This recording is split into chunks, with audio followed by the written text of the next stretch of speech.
Assalamualaikum warahmatullahi wabarakatuh. Perkenalkan, nama saya Muhammad Azmi Muafa dengan NIM 2892150164 dari Prodi Manajemen Syariah, Fakultas Ekonomi dan Bisnis. Saya di sini akan mempresentasikan tugas UTS Bank dan Lembaga Keuangan yang diampu oleh Ibu Iva Masrifa SEMM dengan judul Perusahaan Asuransi dan Dana Pensiun. Slide pertama yaitu tentang pengertian asuransi. Apa sih yang dimaksud dengan asuransi? Jadi asuransi adalah perjanjian antara perusahaan asuransi dan pemegang polis yang menjadi dasar bagi penerimaan premi oleh perusahaan asuransi sebagai imbalan untuk satu, memberikan penggantian kepada tertanggung atau pemegang polis karena kerugian, kerusakan, biaya yang ditimbul, kehilangan keuntungan, atau tanggung jawab hukum kepada pihak ketiga yang mungkin diderita tertanggung. Dua, memberikan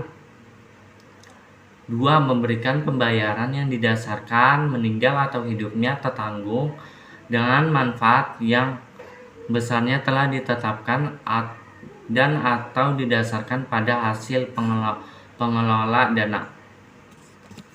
Slide kedua, fungsi asuransi. Yang pertama, satu, memberikan ketenangan. Jadi asuransi ada untuk meringankan beban saat kejadian tidak terduga. Dua, bentuk investasi dan tabungan. Sama saja dengan melakukan investasi dan menabung seperti biasanya. Yang ketiga, meminimalisir kerugian. Jadi fungsi asuransi adalah untuk meminimalisir suatu bentuk kerugian. 4. Untuk mengatur keuangan. Cara untuk menyediakan dana atau menyisihkan dana untuk dijadikan keadaan yang darurat.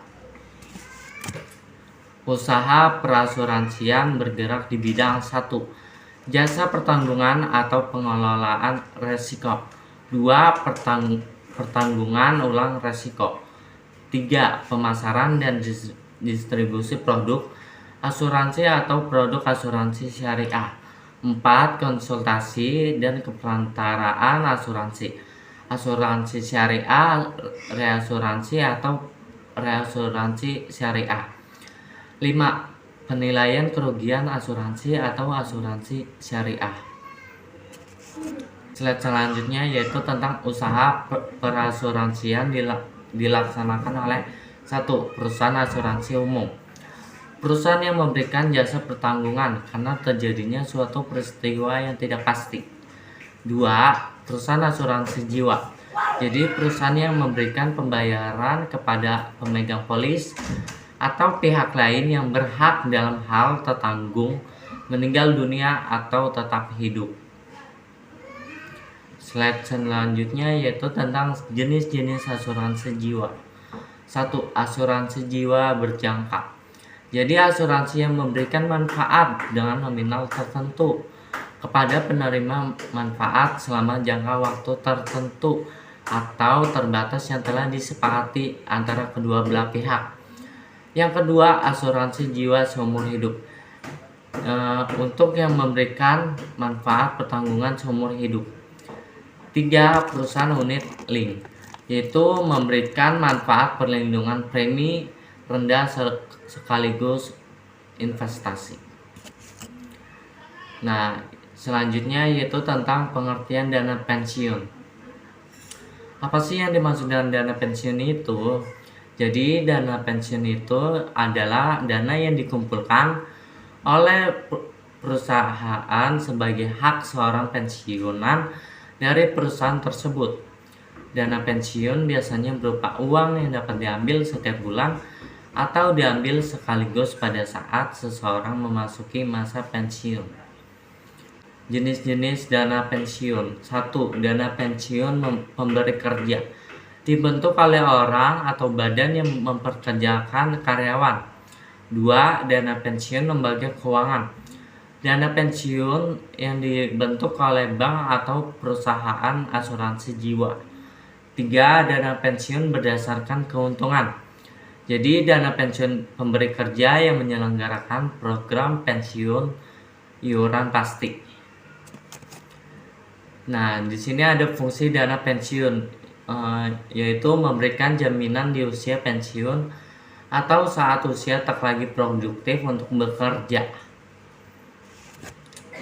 Nah, di sini ada manfaat dana pensiun. Manfaat dana pensiun menurut OJK menyebutkan terdapat dua, yaitu satu, sebagai penyambung hidup di masa tua atau sebagai bekal pensiun. Dua, sebagai pengeluaran untuk modal usaha di masa pensiun. Di sini ada dana pensiun terbagi menjadi dua jenis. Satu, berdasarkan program. Yang kedua, berdasarkan penyelenggaraan. Dan selanjutnya referensi. Jadi saya mengambil sumber dari yang pertama dari OJK, www.ojk.go.id. Yang kedua, Kompas. Demikian presentasi dari saya. Mohon maaf apabila terdapat banyak kekurangan di dalam presentasi saya hari ini. Saya Muhammad Azmi Muafa mengucapkan terima kasih. Wassalamualaikum warahmatullahi wabarakatuh.